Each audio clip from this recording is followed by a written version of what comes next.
সম্পাদক ওবায়দুল কাদেরকে কুপিয়ে আহত করেছে দুর্বৃত্তরা। আওয়ামী লীগের সাধারণ সম্পাদক এবং সাবেক সেতুমন্ত্রী ওবায়দুল কাদেরকে কুপিয়ে জখম করেছে দুর্বৃত্তরা। ওবায়দুল কাদের বাংলাদেশে একটি ক্যান্টনমেন্টে আছে।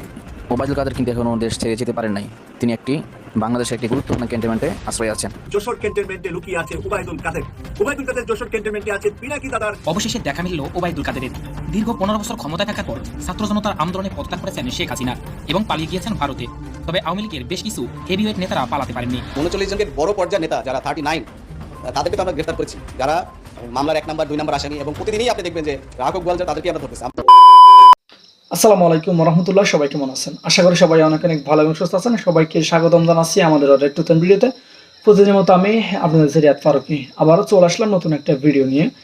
দর্শক, বর্তমানে সাম্প্রতিক সময়ে চলমান যে পরিস্থিতি, রাজনীতির যে বিষয়টাকে কেন্দ্র করে ইতিমধ্যে সামাজিক যোগাযোগ মাধ্যম থেকে শুরু করে বাংলাদেশের যে একটা অবস্থান চলতেছে, সেটা নিয়ে আজকের যে ভাইরাল বিষয়গুলোকে কেন্দ্র করে যে বিষয়টা ইতিমধ্যে সামাজিক যোগাযোগ মাধ্যমে ব্যাপকভাবে ভাইরাল, তার কিছু ভিডিও ফুটেজ আমি আপনাদের মধ্যে তুলে ধরার চেষ্টা করবো, যেখানে আপনারা বেশ কিছু ভিডিও এবং বেশ কিছু তথ্য জানতে পারবেন যে ভিডিওর মাধ্যমে। দর্শক, আর বেশি কথা বাড়াচ্ছি না, আমরা মূল আলোচনা চলে যাচ্ছি। ভিডিওটি অনেক লম্বা হয়ে যাবে, তাই আমি সংক্ষেপে করার ক্ষেত্রে মূল আলোচনা চলে যাচ্ছি। তার আগে আপনারা যারা আমাদের চ্যানেলটিতে এখন তো চ্যানেল সাবস্ক্রাইব করে সাথে থাকবেন, একটা লাইক দিয়ে সবাই ভিডিওটি ধৈর্য সহকারে দেখতে থাকুন। জাহাঙ্গীর কবির নানক ডিবি হারুনদেরকে গ্রেপ্তার করা হবে এমন কথা জানিয়েছে rapid action battalion RAB. 6 October রোববার দুপুরে র্যাব মিডিয়া সেন্টারে আয়োজিত সংবাদ সম্মেলনে এ কথা জানান বাহিনীটির লিগ্যাল অ্যান্ড মিডিয়া উইং এর পরিচালক লেফটেন্যান্ট কর্নেল মুনিম ফেরদৌস। তবে কি খুব দ্রুতই গ্রেপ্তার হচ্ছেন তারা?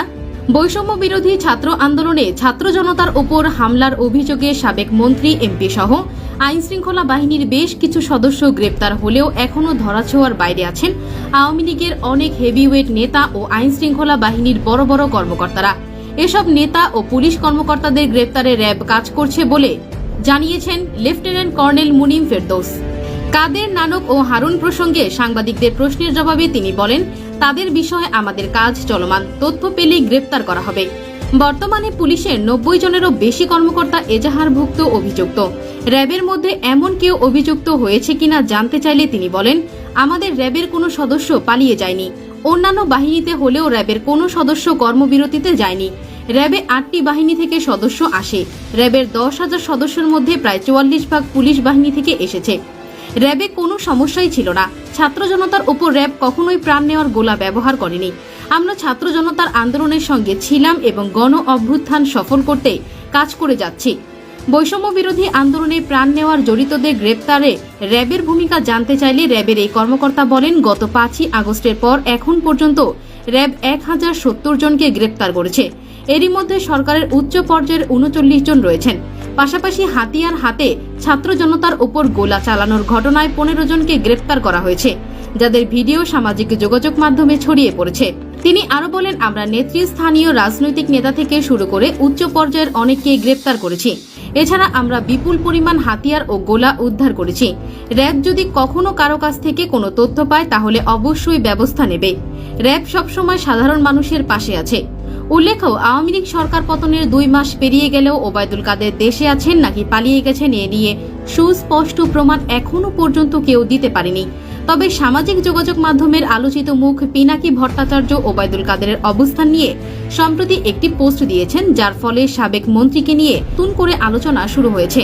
ছাত্র জনতার গণ অভ্যুত্থানের মুখে শেখ হাসিনা সরকারকে উৎখাতে সামাজিক যোগাযোগ মাধ্যমে যার মুখ্য ভূমিকা পালন করছিলেন, তাদের মাঝে অন্যতম পিনাকি ভট্টাচার্য। প্রতিনিয়ত ফেসবুক পোস্ট ও ভিডিও দিয়ে সরব দেখা গেছে তাকে। ওবায়দুল কাদের অবস্থান নিয়ে গত 4ই অক্টোবর সন্ধ্যায় একটি পোস্ট দেন তিনি। আলোচিত ওই পোস্টে তিনি লিখেন, ভালো খবর পাইলাম আমার একটা সোর্স থেকে, তা হচ্ছে কাদের পলাইতে পারে নাই, ওরে নাকি যশোর ক্যান্টনমেন্টে রাখা হয়েছে। খেয়াল রাখেন, আমার সোর্স আগের বেশিরভাগ খবরই সত্য দিছে, দেখা যাক সত্য হইলে তো সুসংবাদ। আসসালামু আলাইকুম রাহমাতুল্লাহি ওয়া বারাকাতুহু। ওবায়দুল কাদের, নানক ও হারুনকে তথ্য পেলেই গ্রেফতার করবে র্যাব। র্যাবের আজকে মিডিয়া সেলে সাংবাদিকদের সামনে এই কথা বলেছেন। অপরদিকে প্রিয় দর্শক, পিনাকি ভট্টাচার্য সকলের প্রিয় পছন্দের ইউটিউবার এবং এই যুদ্ধের অন্যতম অধিনায়ক, তিনি কিন্তু বলছেন যে যশোর ক্যান্টনমেন্টে লুকিয়ে আছে ওবায়দুল কাদের। ওবায়দুল কাদের যশোর ক্যান্টনমেন্টে আছে পিনাকি দাদার এই যে বক্তব্য, এই বক্তব্য কতটুকু সঠিক বলে আপনারা মনে করছেন আপনাদের মন্তব্য লিখবেন। আমরা কিন্তু ওবায়দুল কাদের কোথায় অবস্থান করছেন, কোন দেশে অবস্থান করছেন এই পর্যন্ত কেউ জানি না। কেউ কোথাও ওবায়দুল কাদেরকে দেখি নাই, না সিঙ্গাপুর, মালয়েশিয়া, না ভারত, না কোথাও কেউ কিন্তু এখনো কোনো ছবি পোস্ট করে নাই যে ওবায়দুল কাদের আসলে আছে কোথায়। তাহলে বোঝা যাচ্ছে যে এখানে ডালমে কুচ কালা হে, যেটা পিনাকি ভট্টাচার্য বলেছেন সেটার কিছু না কোনো আলামত কোথাও না কোথাও উনি পেয়েছেন। অপরদিকে র্যাব যখন বলছে যে ওবায়দুল কাদের, নানক, হারুনের তথ্য পেলেই গ্রেফতার, নানকও কোথায় আছে আমরা জানি না, হারুনও কোথায় আছে আমরা কিন্তু জানি না। না জানার কারণে কিন্তু এই কথাগুলা বিভিন্নভাবে সোশ্যাল মিডিয়ায় যেভাবে পোস্ট করছে, অনেক কিছু নির্ভরযোগ্য সূত্র থেকে করে, আবার অনেকগুলা আন্দাজ করেও কেউ কেউ ওবায়দুল কাদের পালিয়ে গিয়েছে বা হারুন পালিয়ে গিয়েছে অথবা নানক পালিয়ে গিয়েছে এই কথা কিন্তু আমরা বলতে পারি, কিন্তু রিয়েলিটিটা আমাদের কাছে কারো কাছেই তথ্য নাই, হয়তোবা সরকার এবং গোয়েন্দা সংস্থার কাছে আছে বলে আমরা মনে করছি। আবার সরকারের পক্ষ থেকে, গোয়েন্দাদের পক্ষ থেকে বলা হচ্ছে যে 18 কোটি জনবহুল মানুষের ভিতরে কেউ কেউ লুকিয়ে আছে, অন্য দেশে যায় নাই, কিন্তু তাদেরকে দেখানো হয় তারা ভারতে চলে গেছে, সিঙ্গাপুর চলে গেছে বা থাইল্যান্ডে দেখা গেল। এগুলা পুরাতন ছবি অনেকে এডিট করে প্রকাশ করে থাকে যে তাকে সেখানে দেখা গিয়েছে, সে সেখানে হাঁটতেছে। প্রিয় দর্শক, এখানে আজকে যা লিখেছে ইত্তেফাকের ভিতরে র্যাব যেই প্রেস ব্রিফিং এ যা বলেছে তা আপনাদের সামনে তুলে ধরছি। আওয়ামী লীগের সাধারণ সম্পাদক সাবেক মন্ত্রী ওবায়দুল কাদের, সভাপতি মণ্ডলীর সদস্য জাহাঙ্গীর কবির নানক ও সাবেক ডিবি প্রধান মোহাম্মদ হারুনুর রশিদের বিষয়ে তথ্য পেলেই গ্রেফতার করা হবে বলে জানিয়েছে র্যাব। তথ্য পেলেই গ্রেফতার করা হবে। রোববার 6 অক্টোবর দুপুরে রাজধানীর কাউরান বাজার র্যাব মিডিয়া সেন্টারে আয়োজিত সংবাদ সম্মেলনে সাংবাদিকদের এক প্রশ্নের জবাবে র্যাবের লিগ্যাল অ্যান্ড মিডিয়া উইং এর পরিচালক লেফটেন্যান্ট কর্নেল মুনিম ফেরদৌস এই কথা জানান। ওবায়দুল কাদের, জাহাঙ্গীর কবির নানক ও ডিবি হারুনের মতো বিতর্কিত ব্যক্তিদের গ্রেফতারের বিষয়ে মুনিম ফেরদৌস বলেন, তাদের বিষয়ে আমাদের কাজ চলছে, তথ্য পেলেই আমরা গ্রেফতার করব। তাহলে আমরা কিন্তু সম্ভাবনা এখন দেখতে পাই যে আসলে তারা তাইলে দেশে আছে বা কোথাও লুকিয়ে আছে বা বাংলাদেশের ভিতরেই আছে, হয়তোবা র্যাব থেকেও এটা পরিষ্কার করা হয়েছে। তাহলে আমরা আশা করব যে ওবায়দুল কাদের আর নানক আর ডিবি হারুনকে পেলে বাংলাদেশের মানুষ আরেকটি ঈদ করবে, আরেকটি ঈদের আমেজ নিয়ে আপনারা অপেক্ষা করছেন, আমরা অপেক্ষা করছি কোন সকালে সেই ঈদের চারটি উঠবে যে হারুন ধরা পড়েছে অথবা ওবায়দুল কাদের ধরা পড়েছে অথবা নানক ধরা পড়েছে। এই প্রত্যাশা আপনাদের সাথে আমারও আছে। ধরা পড়লে আমরা তখন ধরা পড়ে গেছো তুমি রঙ্গিলা জালে, ওই গানটা আমরা গাবো। যখন ধরা পড়ে যাবে ওই গানটা নিয়ে আপনাদের সামনে আসবো ইনশাআল্লাহ। আওয়ামী লীগ সরকারের পতনের পর যেই জিনিসগুলোর উপরে মানুষের সবচেয়ে বেশি ক্ষোভ ছিল, এর কিছুটা বাংলাদেশ আওয়ামী লীগ কর্তৃক এস্টাবলিশড হয়েছিল, আর কিছুটা শেখ হাসিনা নিজেও এস্টাবলিশ করেছেন, আর বাকিটা হচ্ছে পলিটিক্যাল পয়েন্ট অফ ভিউ থেকে। বঙ্গবন্ধুর নাম নিশানা অস্তিত্ব মোটামুটি 15 আগস্টকে জাতীয় শোক দিবস থেকে সম্ভবত বাদ দেওয়া হচ্ছে বা হয়ে গেছে, আমার এই তথ্যটা মাথায় নাই। আরও অনেক দিবস থেকে এই দিবসগুলো স্মরণ হচ্ছে যেগুলো জাতীয় ছুটি ছিল। এর পাশাপাশি বঙ্গবন্ধুর যে ভাস্কর্য ছিল বা মূর্তি ছিল, বেসিক্যালি এটা মূর্তি, ভাস্কর্য, মূর্তি একই জিনিস, যদি এটাকে নিয়ে হালাল করার জন্য অনেক কথা বলছে, এগুলোতে মানুষ বিগড়াইছিল। প্র্যাকটিক্যালি আমি নিজেও তখন বলছি এই সিদ্ধান্তগুলো রং।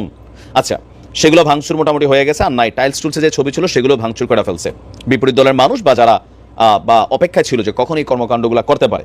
ফাইনালি এবার যে সিদ্ধান্ত নেওয়া হচ্ছে সেটা হচ্ছে এত কিছুর পরেও আপনার পকেটে যে টাকাটা আছে সেই টাকাটার মধ্যে বঙ্গবন্ধু শেখ মুজিবুর রহমানের ছবি ছিল।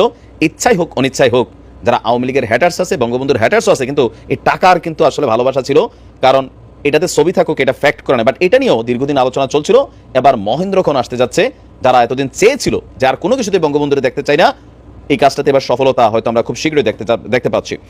দর্শক, 1972 সালে প্রথমবারের মতন আমাদের বাংলাদেশের সরকার গঠিত হবার পর বাজারে 1 টাকা, 5 টাকা, 10 টাকা, 100 টাকা নোট ছাড়া হয়েছিল। ওই সময় প্রথমবার প্রতিটি নোটেই শেখ মুজিবুর রহমানের ছবি ছিল।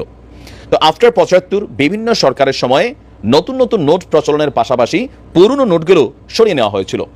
আবার 1996 সালে বাংলাদেশ আওয়ামী লীগ ক্ষমতায় এসে আবারও শেখ মুজিবুর রহমানের ছবি সংবলিত 10 টাকা এবং 500 টাকার নোট ছাপে। সরকারের নির্দেশনা অনুযায়ী এরপর থেকে সব কাগজের নোটেই বঙ্গবন্ধু শেখ মুজিবুর রহমানের ছবি ছাপানোর রেওয়াজ শুরু হয়েছিল। মাঝখানে বিএনপি ক্ষমতায় ছিল 2001 থেকে 6, কিন্তু টাকার ইস্যুতে সম্ভবত পরিবর্তন করে নাই, আমার খেয়াল নাই, অনেক ছোট ছিলাম তখন। তো এবার দীর্ঘদিন পরে আপনার বর্তমানে বাংলাদেশের 2 টাকা থেকে শুরু করে 1000 টাকার নোট, সব কাগজের নোটেই শেখ মুজিবুর রহমানের ছবি রয়েছে। কোনো কোনো নোটের আবার উভয় পাশে রয়েছে তার ছবি, ইভেন যে কয়েনগুলো আছে সেখানেও আছে তার ছবি। অর্থ বিভাগের চিঠিতে নতুন নোট প্রচলন করা হবে এমনই একটা প্রজ্ঞাপন আমরা দেখলাম। আর সেই নোটে আসলে কী ধরনের নকশা করা যায় তা বাংলাদেশ ব্যাংকের মুদ্রা এবং নকশা উপদেষ্টা কমিটির সুপারিশ গ্রহণ করে দ্রুততম সময়ের মধ্যে অর্থ বিভাগকে জানাতে বলা হয়েছে। গত 3রা আগস্ট 20 টাকা এবং 100 টাকা নোটের মুদ্রণ পদ্ধতির বিষয়ে বাংলাদেশ ব্যাংকে চিঠি দিয়েছিল অর্থ বিভাগ। এরপর 18 সেপ্টেম্বর অর্থ সচিব খায়রুজ্জামান মজুমদারকে পাঠানো এক চিঠির বিজ্ঞপ্তিতে বলা হয়েছে যে মানে এই টাকার মধ্যে আসলে কিসের ছবি থাকবে এটা নিয়ে আপনার সিদ্ধান্ত করা হয়েছে। খুব শীঘ্রই আপনার হয়তো নতুন টাকা আসবে, তবে যেগুলো মার্কেটে আছে এই টাকাগুলো ব্যান হবে না, সেগুলা বঙ্গবন্ধুর ছবি ছাড়া আসবে। এখন আসলে টাকার মধ্যে কি ধরেন কোনো জাতীয় নেতার হোক, সেটা বঙ্গবন্ধু শেখ মুজিবুর রহমান অথবা জিয়াউর রহমান অথবা ইন ফিউচার বা আমাদের যারা শহীদ হয়েছে এবারও যে ছেলেগুলো মারা গেছে তাদের ছবি থাকাটা কি যৌক্তিক নাকি যৌক্তিক না? আমার কাছে মনে হয় প্র্যাকটিক্যালি টাকার মধ্যে অথবা জাতীয় যে স্থাপনাগুলো আছে অথবা সামহাও অনেক কিছু আছে এগুলোতে ব্যক্তি বা দল কেন্দ্রিক। এখন আওয়ামী লীগ যারা করে তাদের কাছে সবার কাছে হচ্ছে বঙ্গবন্ধু সর্বোচ্চ স্তরের মানুষ ধর্মীয় দৃষ্টিকোণের বাহিরে। বিএনপি যারা করে তাদের কাছে সর্বোচ্চ স্তরের মানুষ হচ্ছে জিয়াউর রহমান। তো আমাদের দেশে হয় কি, যেমন ধরেন জিয়া আন্তর্জাতিক বিমানবন্দর ছিল, এখন আওয়ামী লীগ এসে সেটা বানাইছে কি হযরত শাহজালাল। আবার আওয়ামী লীগ অনেকগুলোতে শেখ হাসিনা, শেখ মুজিব এরকম নাম দিয়ে বানাইছে, এগুলো এখন আবার চলে যাচ্ছে, পরিবর্তন হচ্ছে। আর এই পরিবর্তনটাতে কি হচ্ছে, রাষ্ট্রের টাকা খরচ হচ্ছে না? অবশ্যই হচ্ছে। এগুলোকে নতুন নামকরণ করতে একটা এয়ারপোর্ট ঠাস করে নাম করতে আর চেঞ্জ হয় না, অনেক টাকা খরচ হয়, রাষ্ট্র ক্ষতির শিকার হচ্ছে। আর মানুষের কাছে এই বিষয়গুলো দৃষ্টিকটু ফিল হচ্ছে, তাই না? জাতীয় নেতা যারা তাদের প্রতি শ্রদ্ধার জায়গাটা হচ্ছে অন্তরে, ভালোবাসার জায়গাটা অন্তরে, তাই না? মানে টাকার মধ্যে অথবা কোনো প্রতিষ্ঠানের নাম দিয়ে তো হয় কি যে একটা নির্দিষ্ট সময় খুব বেশি ভালোবাসা থাকে, আবার যখন সরকার বদল হয় ওই মানুষগুলা অপমানিত হয়। তো সাময়িক এই মান দিতে গিয়া আবার পরবর্তী সময় অপমানিত করা, এই সিস্টেমটা বাদ দিয়ে দিলে আর এটা সুযোগ থাকবে না। মানুষ চিন্তা করে নেবে যে সে কি বঙ্গবন্ধুরে ভালোবাসবে নাকি ঘৃণা করবে। মানুষ সিদ্ধান্ত নেবে সে কি শহীদ প্রেসিডেন্ট জিয়াউর রহমানকে ভালোবাসবেন নাকি ঘৃণা করবেন। এটা যার যার ব্যক্তি পয়েন্ট অফ ভিউ। আমাদের পাঠ্যপুস্তকে তাদের ইতিহাস থাকবে, সেটা আলাদা। তবে ইতিহাসের মধ্যে দেখা যায় কি যে বিএনপি ক্ষমতা আসলে আওয়ামী লীগের ইতিহাস থাকে না, আওয়ামী লীগ ক্ষমতা আসলে বিএনপির ইতিহাস থাকে না। মানে এই রাজনীতিটা আমি অতীতে অনেকবার বলছি যে এইটার আসলে মেন্টালিটিগত পরিবর্তন দরকার। জাতীয় যারা নেতা তাদেরকে শ্রদ্ধার জায়গায় রাখতে হবে। এখন ধরেন আওয়ামী লীগ আসলে শহীদ জিয়ার একদম পাকিস্তানের এজেন্ট বানিয়ে শেষ করে ফেলছে, রাজাকার বানায়া। আবার বিএনপি আসলে বঙ্গবন্ধুর গোষ্ঠী সহ উদ্ধার করে ফেলবে। তো এই যে জিনিসটাতে মানে বিএনপি বললো আর আওয়ামী লীগের মানুষ ঘৃণা শুরু করবে বঙ্গবন্ধুরে, আবার আওয়ামী লীগ বললো জিয়াউর রহমানকে ঘৃণা করতে মানুষ ঘৃণা শুরু করবে, নিজস্ব কিছু মানুষ ছাড়া করবে না। এটা ভাই জোর করা হয় না। তো রাষ্ট্রীয় প্রতিষ্ঠানগুলো, জাতীয় যে ইনস্টিটিউটগুলো আছে সেগুলোকে বেসিক্যালি দেশের নামে বা বিভিন্ন কি বলা হয় যে আইকনিক নাম দিয়া রাখা উচিত, যেন সরকার আসবে যাবে কিন্তু এগুলোতে কেউ নাম পরিবর্তন করবে না। ভালো থাকুন, আসসালামু আলাইকুম। প্রিয় দর্শক, ভিডিওটি দেখে আপনার মতামত অবশ্যই কমেন্ট করে জানাবেন। আজকে কে কোথা থেকে ভিডিও দেখেছেন অবশ্যই দ্রুত কমেন্টে জানিয়ে ফেলুন। আমাদের চ্যানেলটিতে নতুন চ্যানেল সাবস্ক্রাইব করে সাথে থাকবেন। ধন্যবাদ সবাইকে। দেখাবো না কোনো ভিডিওতে, ভালো থাকবেন, সুস্থ থাকবেন। আল্লাহ।